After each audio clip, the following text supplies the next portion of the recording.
nuk pyet. Po si mund të mash ti taksën më të lartë? E kishim 7 lek taksën e qarkullimit. 7 lek. E bëri 28 lek.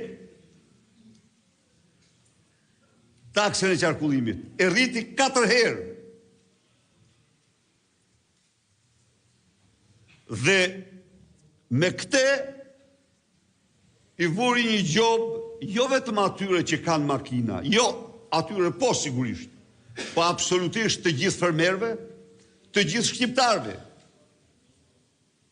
Se nafta ndikon në çdo gjë. Ndaj dhe ne ju garantoj se do të zbresim ngarkesën fiskale mbi litrën e naftës në nivelin e Maqedonisë dhe Kosovës, dhe përveç kësaj fermerëve do të jepet nafta pa asnjë taks. Do hiqet çdo taks. Çdo taks.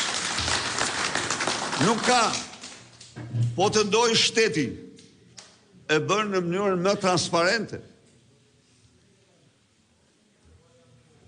Kosova përsëri, për çdo lop, e shpalli këto ditë kanë vënë disa pagesa për bagtit. Kanë vendosur për lopën, për dhinë, për delet, për bletët, që të gjitha janë shumë të vonuara. Shumë të vonuara. Në qoftë se Kosova jep 30 euro për dele, ky vendosi 15 euro. Ja, 12, po. Në qoftë se Kosova vendosi ka 25 euro për bletën, ky 20 euro. Përsëri ndër Kosovën. Po pse kjo? Çfarë ka që t'japim ne më pa? Ne kemi buxhetin 8 miliard, ata e kanë buxhetin 4 miliard. Pse kjo?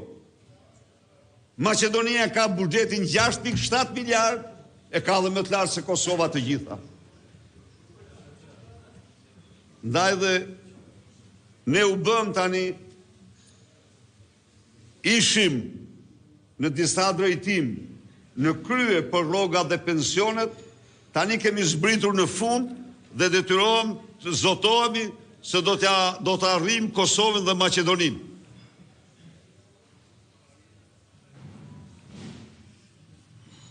Ka një përjashtim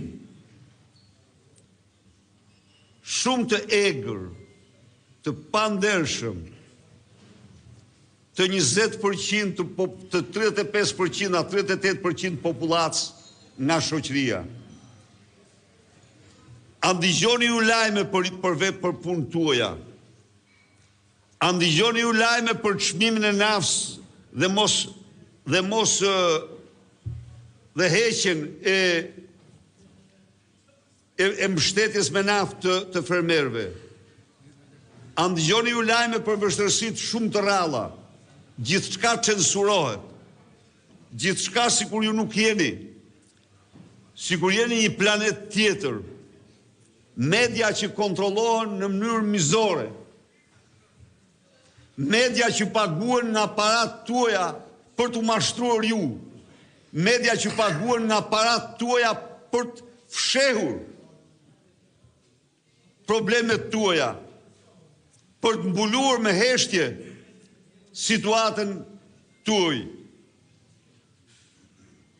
Në një farë mënyrë, fermerët sot janë pa zë.